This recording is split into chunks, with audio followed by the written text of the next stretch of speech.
अतः मैत्रेय जी से बड़ा सुंदर संवाद और सत्संग हुआ विदुर जी का। विदुर जी ने कुछ प्रश्न पूछे मैत्रेय जी महाराज से, बड़े सुंदर प्रश्न हैं, हमारे आपके जानने योग्य बातें हैं। विदुर जी महाराज पूछते हैं, महाराज मैं जानना चाहता हूं भगवान ने दुनिया क्यों बनाई? दुनिया बनाने वाले क्या तेरे दिल में समाई और तूने काहे को दुनिया बनाई? अरे गजब की बात, देखो आपको जान के आश्चर्य होगा, हमारे बड़े बुजुर्ग लोग भी बैठे हैं। अच्छा, हमारे बड़े बुजुर्गों के समय की कुछ जो फिल्में थी पुराने समय की, आप फिल्में देखो, फिल्मी व्यवसाय से जो लोग जुड़े हुए थे उनकी भावनाएं इतनी पवित्र होती थी। पहले फिल्मों के गाने भी ऐसे शुद्ध आते थे, अगर आप उन गानों को गाने लग जाओ तो आप ये नहीं जान पाएंगे हम गाना गा रहे हैं या कोई भजन गा रहे हैं। तेरा मन दर्पण कहलाए, भले बुरे सारे कर्मों को देखे और दिखाइए। फिल्मी गाना कोई कह सकता है? ये तेरे महल चौबारे यहीं रह जाएंगे प्यारे, फिक्र किस बात की प्यारे, ये सर फिर भी झुकाना है सजन रे, झूठ मत बोलो खुदा के पास जाना है। कोई कह सकता है ये फिल्मी गाना है? मेरे देश की धरती सोना उबले, चांदी उबले उबले हीरे मोती, मेरे देश की धरती। मुखड़ा देख ले दर्पण में, सोच ले कितना पाप है और पुण्य तेरे जीवन में, मुखड़ा देख ले दर्पण में। कैसे कैसे गाने होते थे, इनमें कितना कितना ज्ञान भरा हुआ होता था। लेकिन आजकल की फिल्मों ने तो ऐसा सत्यानाश कर दिया, हे भगवान, मात्र 20-25 वर्ष में ही ऐसा सब चौपट हो गया। आजकल की फिल्मी गाने, उनका कोई अर्थ ही नहीं होता। ऐसे ऐसे गाने आते हैं, अखियों से गोली मारे हैं? कोई गाने हैं? पल पल न माने टिंकू जिया, इन्हें गाने में भी शर्म आती है। कितनी सोच बदल गई थोड़े से ही समय में। विचार करें। विदुर जी कहते हैं, महाराज ये भगवान ने दुनिया क्यों बनाई? अच्छा, बनाई तो एक जैसी क्यों नहीं बनाई? कोई सुखी क्यों, कोई दुखी क्यों? कोई सुखी है तो इतना सुखी कहाँ रखूं, उसे यही पता नहीं है। कोई दुखी है तो इतना दुखी कि बेचारा 2 वक्त की रोटियों के लिए मुहताज है। घर में 4 भाई हैं तो चारों का स्वभाव अलग अलग। एक आदमी के मुंह से गलती से गाली निकल जाती है तो वो मौन व्रत रखता है। दूसरा आदमी सवेरे की शुरुआत ही गालियों से करता है। एक आदमी के पांव के नीचे चींटी भी दब के मर जाए तो वो प्रायश्चित करता है। दूसरा आदमी मुर्गे की नार मरोड़ के खा जाता है। कोई गोरा है तो इतना गोरा कि फूला नहीं समाता, कोई काला है तो इतना काला कि दिन भर पलस्तर रगड़ता है कि हम भी गोरे हो जाएं। एक जैसी क्यों नहीं बनाई? और तीसरा प्रश्न यह है कि भगवान अवतार क्यों लेते हैं? भगवान चाहे तो इन दुष्टों को जन्म ही न लेने दे। अब ये तो कोई बात नहीं हुई, पहले दुष्टों को जन्म दे दिया, फिर उनसे पाप करवाया। जब भक्त लोग रोए तो कहते हैं, ठहरो मैं आ रहा हूँ, यदा यदा धर्मस्य ग्लानिर्भवति भारतः अभ्युत्थानम अधर्मस्य तदात्मानं सृजाम्यहम्। भगवान ये क्यों करते हैं? सब समझ में नहीं आता। मैत्रेय जी बड़े हंसे। मैत्रेय जी बोले, विदुर जी इन सब प्रश्नों का उत्तर तुम्हारे पास नहीं है, ऐसा मैं नहीं समझता, लेकिन आने वाले समय में लोग ऐसा प्रश्न न करें, इसलिए मुझे लगता है आपने ये प्रश्न करके लोगों की शंकाओं का पहले ही समाधान कर देना चाहते हो आप। तो विदुर जी आपने जो पहला प्रश्न किया, भगवान ने दुनिया क्यों बनाई, तो ये इतनी चिंतन का विषय नहीं है भगवान ने दुनिया क्यों बनाई। अगर चिंतन ही करना है तो इस बात का चिंतन करो विदुर जी, भगवान ने दुनिया बनाई तो इतनी सुंदर कैसे बनाई? जनाब विचार करिए, हम लोग कोई भी महंगी से महंगी पेंटिंग बना दें, उसका 6 महीने में, साल में, 2 साल में रंग उड़ ही जाता है, फीकी पड़ जाती है कोई भी पेंटिंग।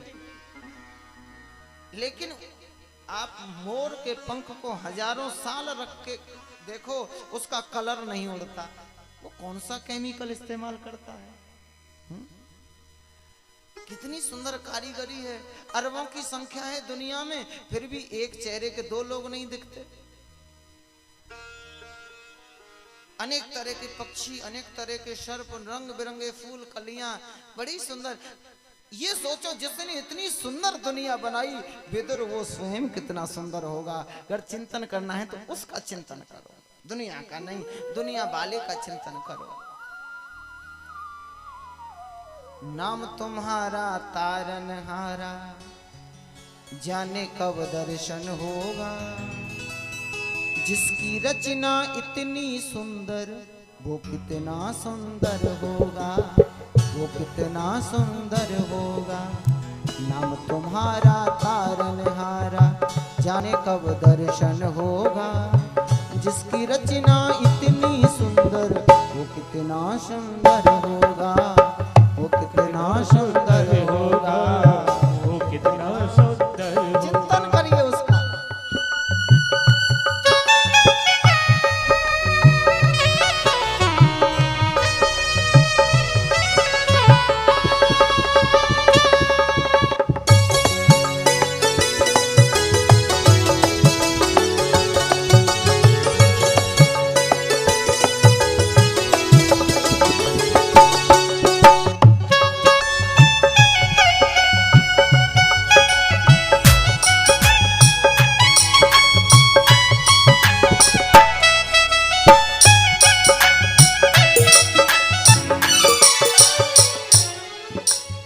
जग के दाता विश्व विधाता, लीला तेरी न्यारी है।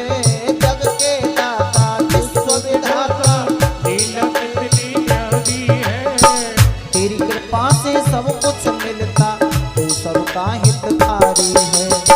तेरी कृपा से सब कुछ मिलता, तू सबका हितकारी है। आत्मनिधि को पाने हेतु,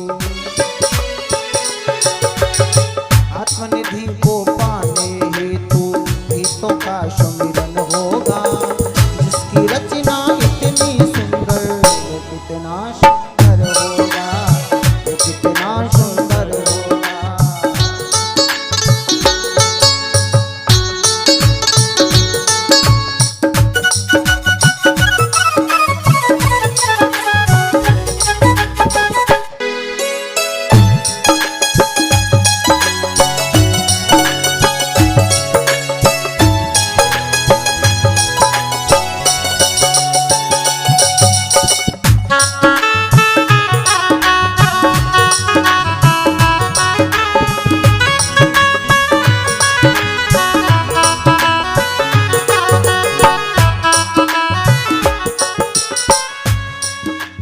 ऋषि मुनि जन इन चरणों में निस दिन ध्यान लगाते हैं।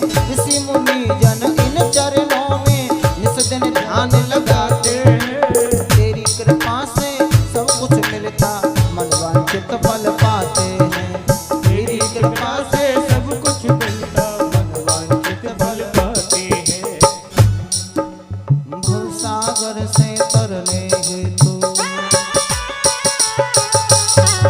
सागर से तरने हेतु उसका सुमिरन करना होगा। जिसकी रचना इतनी सुंदर, वो कितना सुंदर होगा, वो कितना सुंदर होगा, वो कितना सुंदर होगा।